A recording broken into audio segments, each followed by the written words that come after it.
बोलती पुस्तके. ज्यांना वाचनाचा नाद त्यांना बोलती पुस्तके घाली साद. आमचं चॅनल सबस्क्राईब करा आणि सबस्क्राईब करायला इतरांनाही सांगा. नमस्कार श्रोते मित्र हो. बोलती पुस्तके सादर करत आहे लेखिका डॉक्टर मीना सुर्वे लिखित कादंबरी ठिगळ. प्रकरण 4. किसना गयावया करू लागला. बायजाला त्याची दया आली. तिनं किसनाला पोटासंग धरला आणि म्हटली, शाळा शिकायची बाबा. आमच्या गत 18 इसव दारिद्र्यात जगायचं नाही पोरा. आम्ही काय आज हाय आणि उद्या नाही.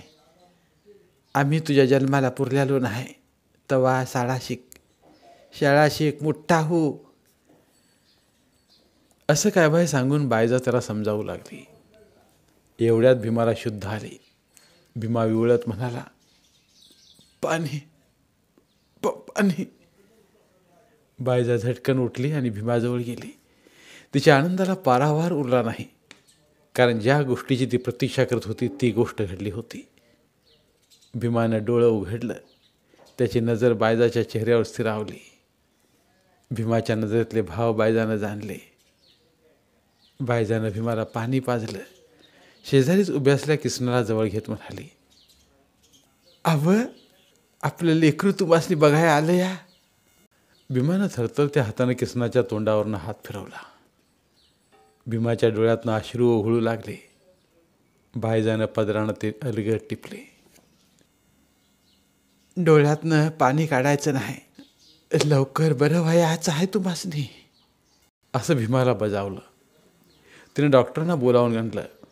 डॉक्टरांनी भीमाला तपासलं आणि ते म्हणाले, भीमाच्या काही तपासण्या कराव्या लागतील. यासाठी त्याला शहरातल्या मोठ्या दवाखान्यात न्यावं लागेल.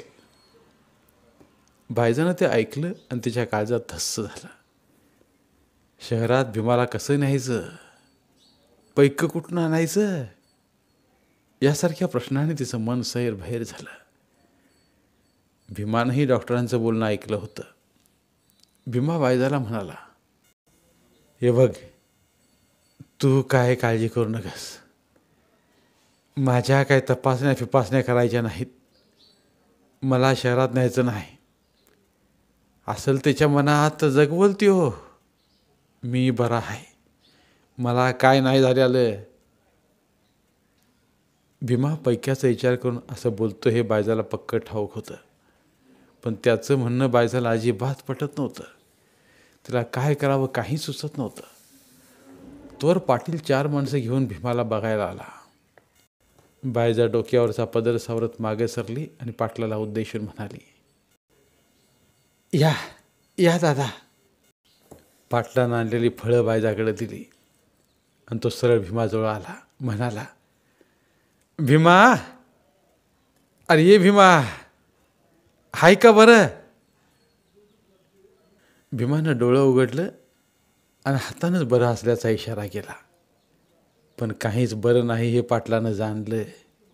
तो बायजाला म्हणाला, हे बघ पोरी, काळजी करू नकस. वाटेल तेला बरं. काय म्हणते डॉक्टर.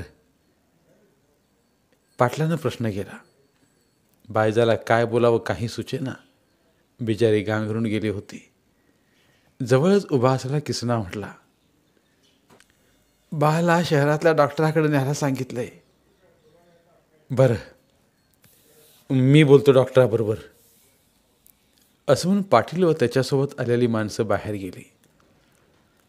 एवढ्यात भीमाची बातमी साऱ्या गावात वाऱ्यासारखी पसरली. गल्लीतल्या बाया बापयांची दवाखान्यात रीग लागली. भीमा दवाखान्यात असंपर्यंत आम्ही जेवण देतो असं गल्लीतल्या आयाबायांनी बायजाला सांगितलं. बायजाचा नाचार संसार असला तरी ती पण गल्लीतल्या माणसांच्या येळेला उभी राहत होती. म्हणूनच आज बायजाचा पोटाचा प्रश्न मिटला होता. बायजा व किसनानं शेजाऱ्याने आणलेल्या भाकरीचं 2 घास खाऊन घेतलं. बायजानं उरलेलं जेवण फडक्यात बांधून दास्तानी ठेवलं. भीमा तर सलाईनवरच होता. सलाईन संपल्यावर डॉक्टरांनी त्याला फळांचा रस द्यायला सांगितला होता. एवढ्याच पाटील परत भीमाजवळ आला. त्याच डॉक्टरांशी बोलणं झालं होतं. पाटलानं पुन्हा एकदा भीमाला निहाळला आणि पोरी जरा बाहेर ये असून बायजाला बोलवलं. किसना बाजवळच थांबला. पाटील बायजाला म्हटला, हे बघ बायजा, भीमाला शहरातल्या डॉक्टरकडे न्यायला लागतंय, नाहीतर तो कवाच चालू शकणार नाही. हे ऐकल्यावर बायजानं डोक्याला हात लावला आणि अरे माझ्या कर्मा म्हणून खालीच बसली ती. बायजाला रडू कोसळलं. पाटील तिला समजावण्याच्या सुरात म्हणाला, बायजा रडू नगस, मी उद्या 2 माणसं आणि बैलगाडी पाठवून देतो, त्याला लागणारं पैकं बी देतो. भीमाला घेऊन शहराला जा आणि इलाज करून घे. बायजा वय म्हटली. तिच्याजवळ दुसरा पर्यायच उरला नव्हता. लय उपकार झाले दादा तुमचा आमच्यावर.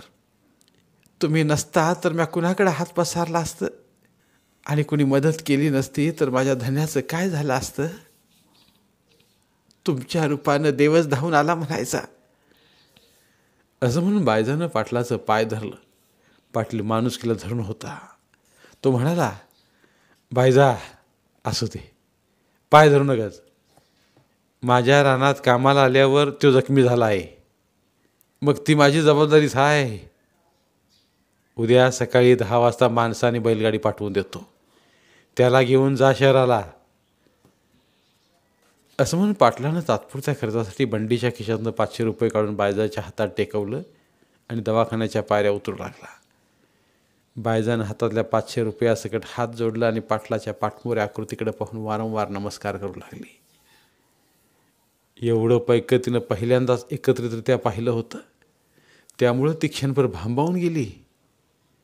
पैकं कनवटीला लावलं आणि ती भीमाजवळ आली. भीमाची झोप लागली होती. बायजानं किसनाला बाहेर बोलावलं. दोघं मायलेकरं दवाखान्यातल्या परिसरात असणाऱ्या आंब्याच्या झाडाखाली बसली. आंब्याची सावली दोघांनाही गारवा देत होती. जवळ पैकं असल्यानं आणि पाटलानं भीमाला शहरात नेण्यासाठी सर्वतोपरी मदत केल्यानं बायजाचा चेहरा आश्वासक बनला होता. किसनानं आईचा चेहरा दोन्ही हातात धरला आणि म्हटलं, आई अशीच खंबीर राहा, बाला काय बी होणार नाही. होय रे माझ्या पाडसा, तुझ्याकडं आणि तुझ्या बासाठी मला असंच खंबीर राहायला लागणार आहे. आता मी काय सांगते ते नीट ध्यान देऊन ऐक. किसना, मी उद्या तुझ्या बाला घेऊन शहरातल्या डॉक्टराकडे जाणार आहे. तुला एकल्यालाच घरात राहायला पाहिजेत, पण काळजी करू नकस. सकाळी तुझ्या बाला बघाय महादू भाऊजी आल्यालं, ते मसरासनी वैरण पाणी करतो म्हटल्यात आणि समोरची येसू काकू तुला जेवण देतो म्हटल्या. तेव्हा सांभाळून आणि धीरानं राहा. रातच्या आजीला सोबतीला बोलिव. असं म्हणून कनवडीच्या पैशातलं 100 रुपये तिनं किसनाच्या हातात ठेवलं आणि म्हटली, काय लागलं सवरलं तर हे पैका असू द्या तुझ्याजवळ. तसा किसना आईला बिलगला आणि रडू लागला. बायजाला पण अश्रू अनावर झाले. किसना म्हटला, आई तू आणि बा घरला लवकर येणार हो ग. वैर माझ्या लेकरा. असं म्हणून किसनाचं डोकं तिनं कुरवाळलं. बायजा म्हणाली, किसना आता घरला जा. मसरं भुक्यावली असतील, त्यासनी वैरण टाक आणि पाणी पाज. काय लागलं तर महादू काकाला बोलिव, पण होता येईल तेवढं तुझं तूच कर. शेजारची मदत करत्यात म्हणून समज त्यासनीच सांगायचं नसतंय. ऊस गोड लागला म्हणून मुळासकट खायचा नसतो ह्या लेकरा. होय गाई, मी सगळं काम करीन, तू नको काळजी करूस. हे बघ किसना, जाताना पोस्टाकडनं जा. एक टपाल घे आणि तुझ्या मामाला धाड. इथली समधी परिस्थिती सांग त्याला. तू आणि लक्ष्मी 8-15 दिवसासाठी राहायला या म्हणावं. तुला बी सोबत होईल. वैरण पाण्याचा आणि तुझ्या पोटाचा प्रश्न बी मिटेल. कारण शहरात आमासनी किती रोज लागतात काय माहीत. किसनानं होकारार्थी मान हलवली. आई मला जरा तुझ्या मांडीवर झोपायचं आहे. असं म्हणून किसनानं आईच्या मांडीवर डोकं ठेवलं. बायजा लेकराच्या डोक्यावरनं अलगद हात फिरवू लागली. आंब्याच्या गारव्यानं आणि आईच्या उबदार स्पर्शानं किसनाचं डोळं मिटलं. त्याला गाढ झोप लागली. बायजा झोपलेल्या लेकराचा चेहरा न्याहाळू लागली आणि त्याच्या भविष्याचे मनोरे हवेत बांधू लागली. एवढ्यात नर्सने बायजाला हाक मारली. भीमाची औषधाची वेळ झाली होती. बायजानं किसनाचं डोकं जमिनीवर ठेवलं. दुपारच्या उन्हात येणारी वाऱ्याची झुळूक किसनाला थोपटत होती. किसना आता जागा झाला. झोप पूर्ण झाल्यानं त्याला ताजं तवानं वाटत होतं. पण तिथं त्याला त्याची आई दिसली नाही. तो क्षणभर शांत बसला आणि लगेच दवाखान्यात गेला. बायजा भीमाला शहरातल्या दवाखान्यात जाण्यासंदर्भात सांगत होती. इतक्यात भीमाचं लक्ष किसनाकडे गेलं. किसना, ये बाळ ये, भीमा म्हटला. किसना भीमाजवळ गेला. बायजानं किसनाच्या डोक्यावरनं हात फिरवला. लेकरा, झाली का रे झोप? असं म्हणून त्याला कुशीत घेतलं आणि म्हटली, किसना, लेकरा आता घरला जा. मसरं भुक्यावली असतील आणि आमची काळजी करू नगस. मामाला टपाल धाडा इसरू नगस. किसनानं बाला काळजी घ्यायला सांगितली आणि तो जायला निघाला. बायजा किसनाला घालवायला दवाखान्याच्या गेटपर्यंत आली. आईचा निरोप घेताना किसनाचं डोळं पाण्यावलं. त्याचं ऊर भरून आलं, पण आता नाईलाज होता. जावं तर लागणारच होतं. बायजानं पदरानं किसनाचं डोळं पुसलं. लेकरा, रडायचं नाही, रडायचं नाही. आम्ही लवकरच घरला येतो. असं म्हणून किसनाला तिनं निरोप दिला. किसना पाठमोरा झाला आणि जड अंतकरणानं घराच्या दिशेनं चालू लागला. आई दिसेपर्यंत तो पाठीमागं वळून वळून पाहत होता. बायजा पण लेकरू दिसायचं बंद होईपर्यंत डबडबल्या डोळ्यानं गेटवर थांबली होती. खरंच आई आणि मुलांचं एक निराळंच विश्व असतं. एकमेकांशिवाय ते सुनं असतं. किसनानं जाताना एक टपाल घेतलं. घरी आल्यावर जनावरांना वैरण पाणी केलं आणि आईनं सांगितलेला सगळा मजकूर टपालात लिहिला. सोबत येताना लक्ष्मीला घेऊन ये हे लिहिताना त्याचा हात अडकळला. कारण लक्ष्मी ही किसनाच्या मामाची पोरगी होती. लहानपणी एकदा लक्ष्मी बायजाकडे सुट्टीला आली होती. तर गल्लीतली माणसं किसनाला लक्ष्मीहून लटकेच बायको म्हणून चिडवत होते. तेव्हा लक्ष्मी 7-8 वर्षांची होती. पण आता किसनाचा नाईलाज झाला. किसनानं आईनं सांगितला मजकूर जसाच्या तसा टपालात लिहिला आणि टपाल पोस्टात टाकलं. किसनाच्या मामाचं म्हणजे श्रीपतीचं गाव 12 कोसावरच होतं. त्याला 2-3 एकर पाणस्थळ जमीन होती. किसनाला एकच मामा. त्याला लक्ष्मी ही एकुलती एक मुलगी होती. ती सुसंस्कारी व समंजस होती. लक्ष्मीचा रंग गव्हाळ असला तरी तिचे डोळे बोलके होते. ती आता 14-15 वर्षांची झाली होती. तिला घरातल्या आणि रानातल्या कामाची सवय होती. जेवणा खाण्यात तर लक्ष्मी सुगरणच होती. घर सांभाळण्यात कुशल होती आणि त्याहीपेक्षा माणसं सांभाळण्यात ती निपुण होती. बायजानं भीमाला शहरातल्या दवाखान्यात नेलं होतं.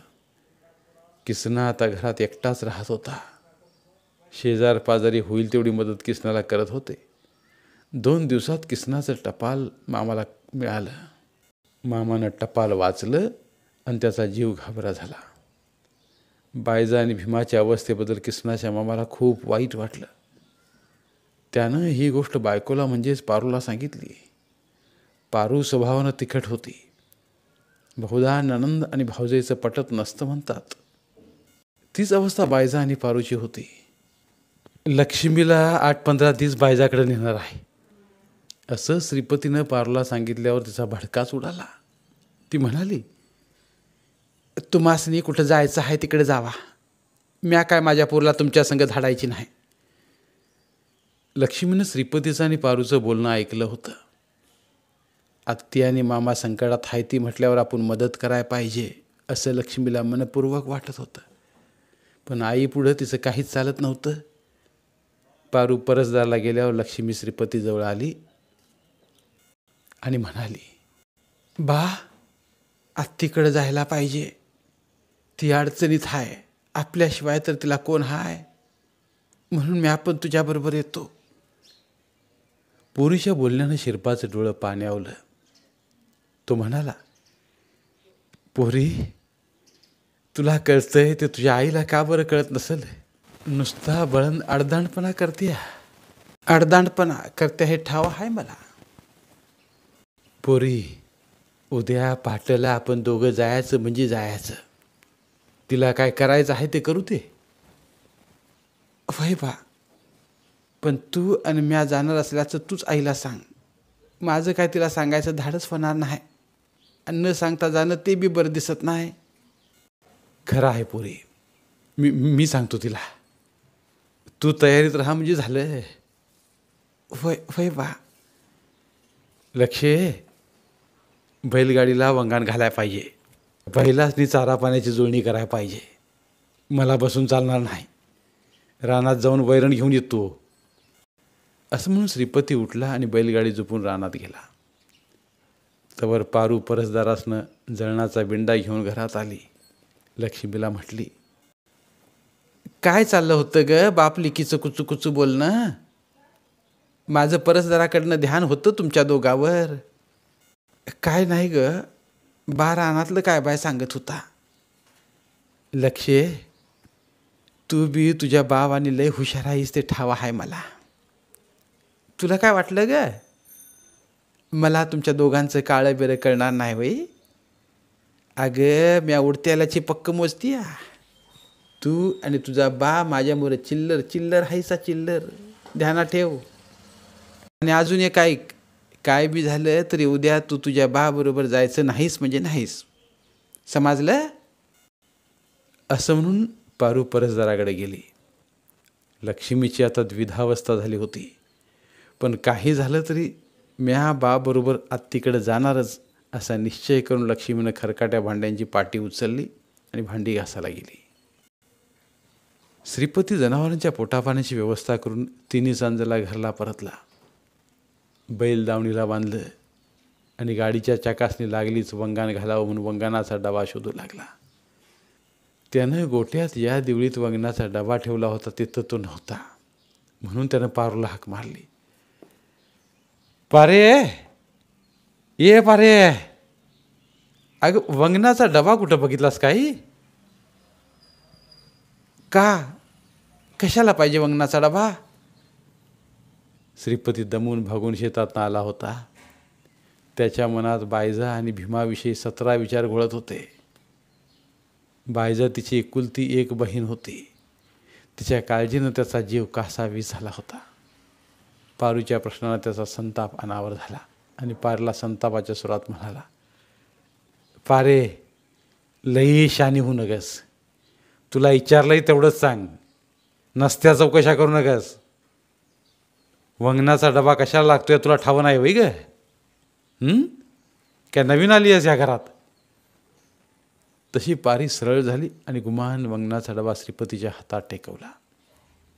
फनकारतच घरात गेली. श्रीपतीनं गाडीच्या चाकांना वंगण घातलं. धन्यवाद. उर्वरित कादंबरी पुढील भागात. धन्यवाद. प्रिय श्रोते मित्र हो, आपल्यासाठी एक आवाहन. आमच्या चॅनलच्या प्लेलिस्ट विभागात तुमच्यासाठी शेकडो कादंबऱ्यांचे ऑडिओ बुक्स उपलब्ध आहेत. तिथे प्रत्येक कादंबरीचे सर्व भाग एकत्रित मिळतील. त्यामुळे सध्या सुरू असलेल्या क्रमशः कादंबरीच्या पुढील भागासाठी वाट पाहण्याची गरज नाही. तुमच्या वेळेनुसार तुम्ही संपूर्ण कादंबरी सलगपणे ऐकू शकतात आणि साहित्याचा आस्वाद घेऊ शकता. कृपया आमच्या चॅनलच्या होमपेजवर जाऊन प्लेलिस्ट चेक करा आणि तुमची आवडती कादंबरी निवडा. धन्यवाद.